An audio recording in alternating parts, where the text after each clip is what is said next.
So today we'll be discussing some multiple choice questions based on electric charges and fields. So let us begin with the first question.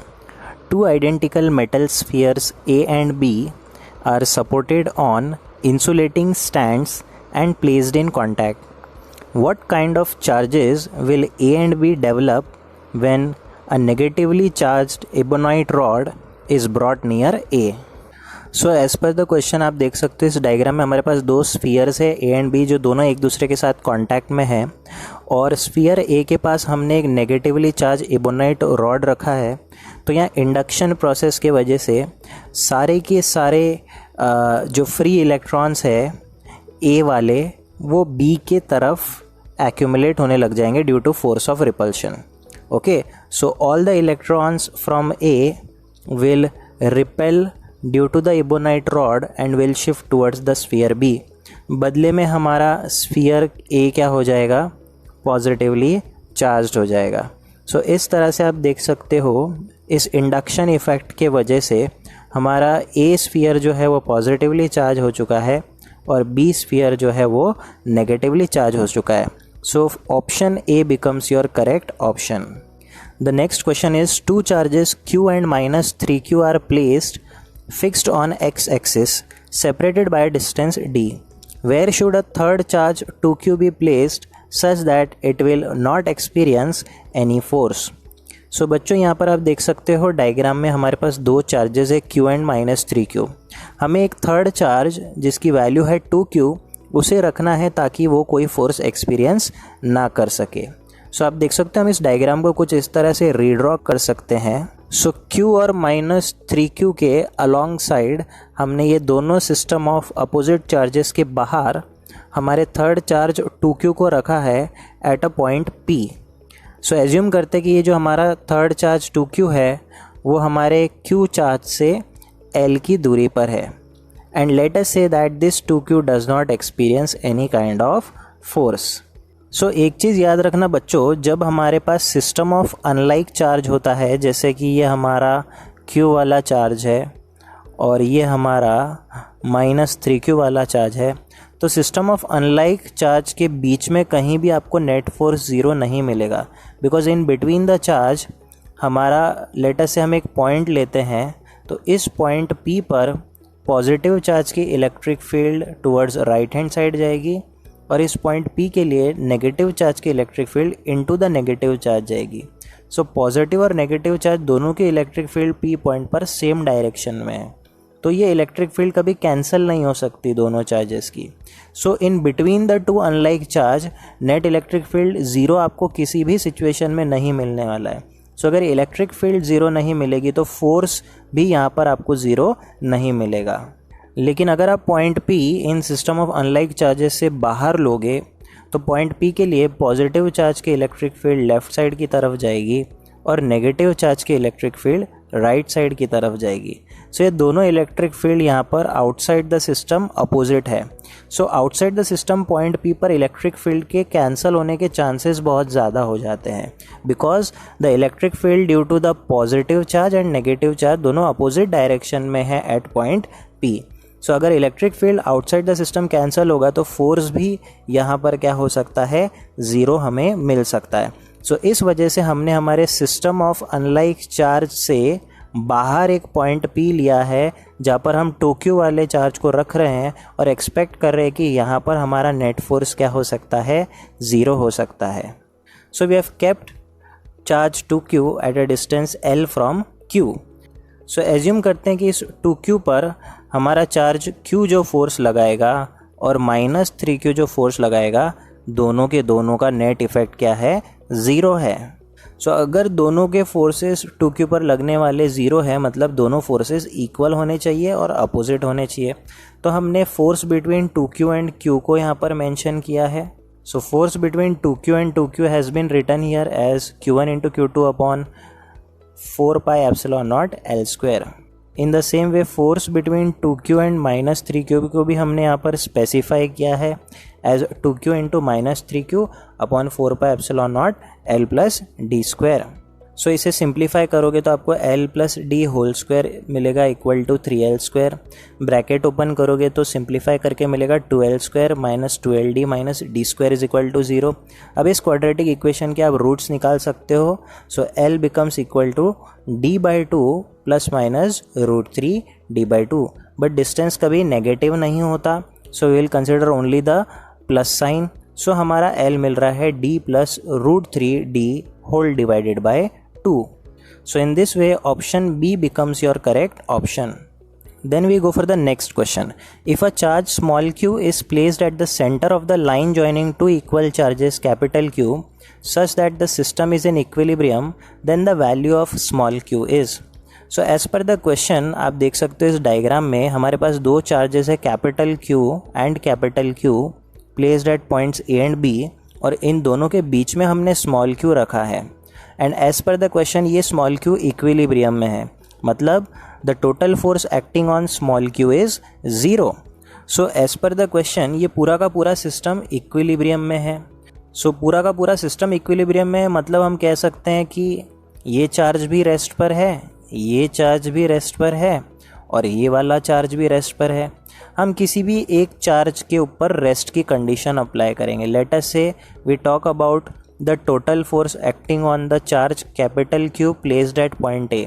सो इस Q charge पर जो A point पर पड़ा है, इस Q charge पर जो total force लग रहा है वो 0 होना चाहिए as per the question. So force on A due to small q will be KQ1 into Q2 by x/2 whole square. In the same way force on A due to charge at B will be KQ into Q, जो कि हो जाएगा Q square divide by x square हो जाएगा। ये दोनों force क्या होने चाहिए, इक्वल होने चाहिए। ओके, इनका नेट इफेक्ट जो है वो 0 रहना चाहिए। तो हम ये दोनों चार्ज के एक्सप्रेशंस को यहाँ इंसर्ट कर देंगे। ओके, और सिंप्लीफाई करेंगे तो हमें कैपिटल Q और स्मॉल q का रिलेशन मिलेगा as small q is equal to minus capital Q by 4। So in this way option D becomes your correct option. The next question is two positive ions each carrying a charge small q are separated by a distance d.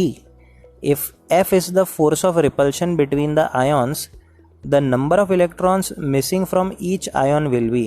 So यहाँ पर दो positive ions हमें दिया है और उनके बीच का force of repulsion दिया है as F. So as per the question हम यहाँ इक्वेशन बना सकते हैं। हम एज्यूम करते हैं let n be the number of electron missing from each ion. Okay, so electron उनके अंदर मिसिंग होंगे तभी तो वो पॉजिटिव आयन्स कहलाए जाएंगे। तो हम कह रहे हैं let n be the number of missing electrons. So as per the question force F is the force of repulsion. So ये F का फॉर्मूला हो जाएगा KQ1 into Q2 bye R square. यहाँ पर दोनों पॉजिटिव आयन्स का charge same है तो ये Q स्क्वायर हो गया, और डिस्टेंस d है तो डिवाइड बाय d स्क्वायर हो गया। सो हमने q को एक तरफ रखा, बाकी सब दूसरी तरफ रखा। सो आप देख सकते हो q का फॉर्मूला हमें मिल गया √4πε0 d स्क्वायर इंटू f। अब हमें पता है q is nothing but ne। Okay, so हमें n का भी फॉर्मूला मिल जाएगा। सो n एक तरफ डिवाइड बाय e कर दिया। सो इन दोनों एक्सप्रेशन में हमने e को डिनोमिनेटर में भेज दिया है। सो हमें n का फॉर्मूला मिल गया। So in this way your option C becomes your correct option. Then we go for the next question. A uniformly charged conducting sphere of diameter 4.4 meter has a surface charge density of 60 microcoulomb per meter square.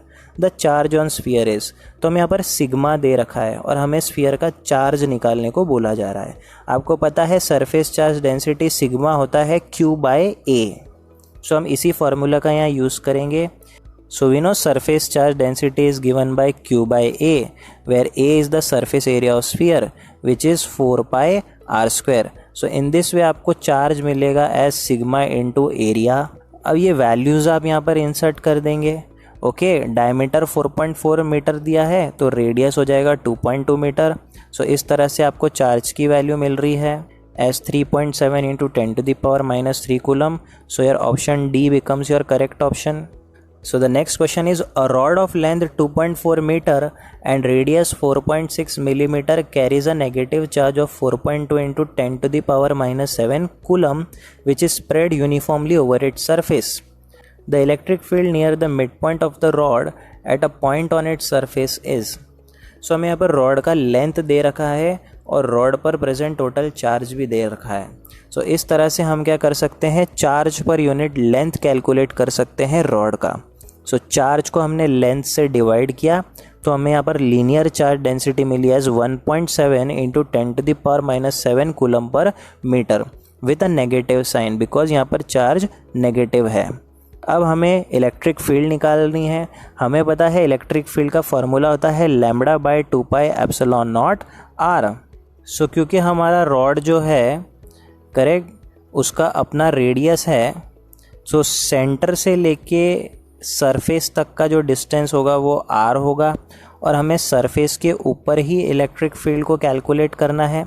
तो surface के ऊपर electric field होगा λ/2πε0 r, where r is the distance from centre of the rod to the surface. So हमारे जो ये r की value है 4.6 millimetre, ये हमने यहाँ पर डिनोमिनेटर में इंसर्ट की है। And finally we got electric field as -6.7 into 10⁵ newton per coulomb, which is your option C. Then we go for the next question. If electric field in a region is radially outward with magnitude E is equal to AR, the charge contained in a sphere of radius R centered at the origin is. तो हमें पूछा जा रहा है कि sphere के centre पर charge कितना प्रेजेंट है अगर इलेक्ट्रिक फील्ड की वैल्यू है A into R. Here A is a constant and R is a radius. So in general we know electric field due to a sphere, or the general formula of electric field is Q upon 4πε0 r square. So this is the general formula of electric field. और हमें दे रखा है E की value है AR.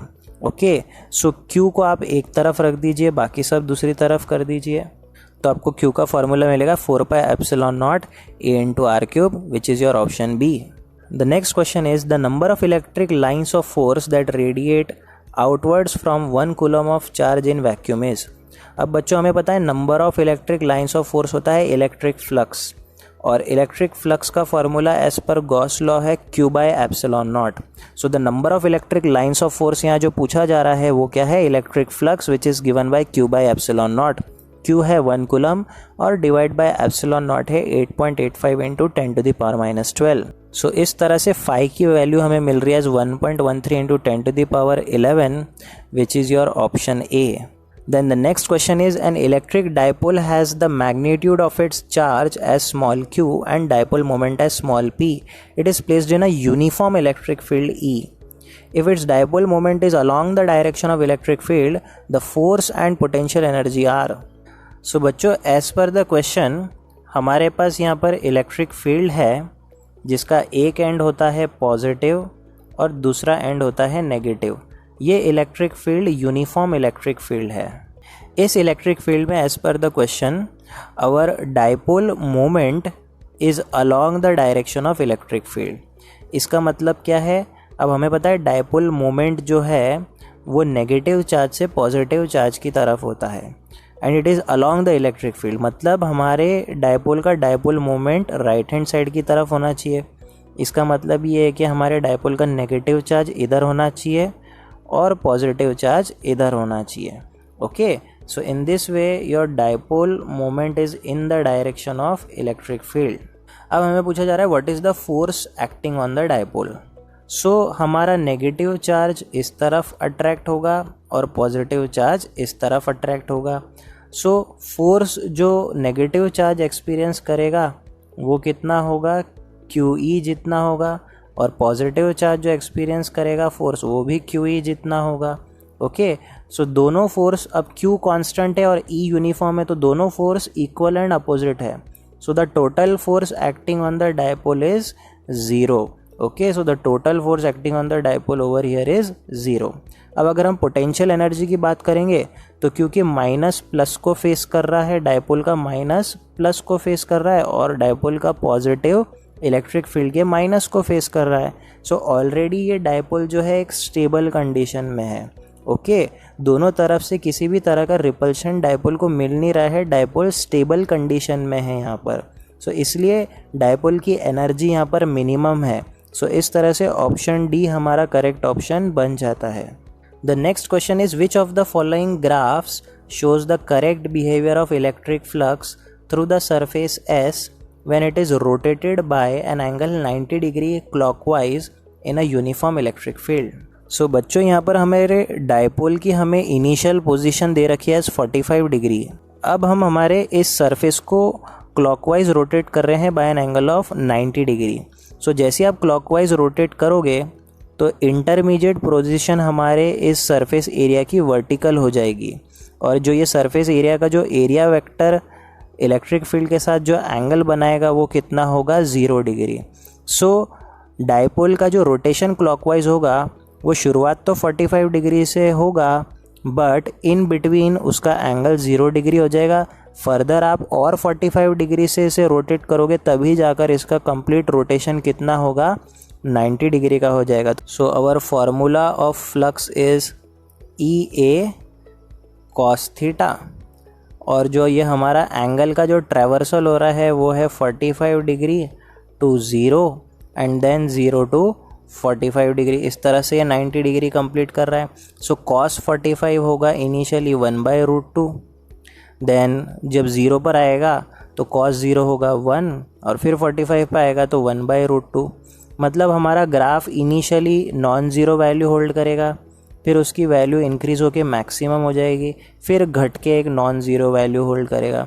अगर आप यहाँ पर ग्राफ देखोगे जो ए ऑप्शन है ये एक नॉन ज़ीरो वैल्यू से स्टार्ट हो रहा है, फिर एक इंटरमीडिएट लेवल पर मैक्सिमम हो रहा है, और फिर वापस नॉन ज़ीरो वैल्यू होल्ड कर रहा है। सो इस तरह से ऑप्शन ए हमारा करेक्ट ऑप्शन बन जाएगा। एक बात याद रखना बच्चों, जो भी फिज़िकल क्वांटिटी है जैसे यहाँ फ्लक्स है ये एक ट्रिग्नोमेट्रिक फंक्शन पे डिपेंड कर रहा है, और ट्रिग्नोमेट्रिक फंक्शंस हमेशा कर्व्ड फंक्शंस होते हैं। ओके, सो ऑप्शन ए और बी में से ही कोई ऑप्शन करेक्ट होना चाहिए था, बट क्योंकि हमारा इंटरमीडिएट एंगल जो सरफेस ले रहा है वो 0 डिग्री का ले रहा है तो cos 0 मैक्सिमम होता है, इसलिए हमारा ऑप्शन ए करेक्ट ऑप्शन बन रहा है। So this is all about MCQs on electric charges and fields.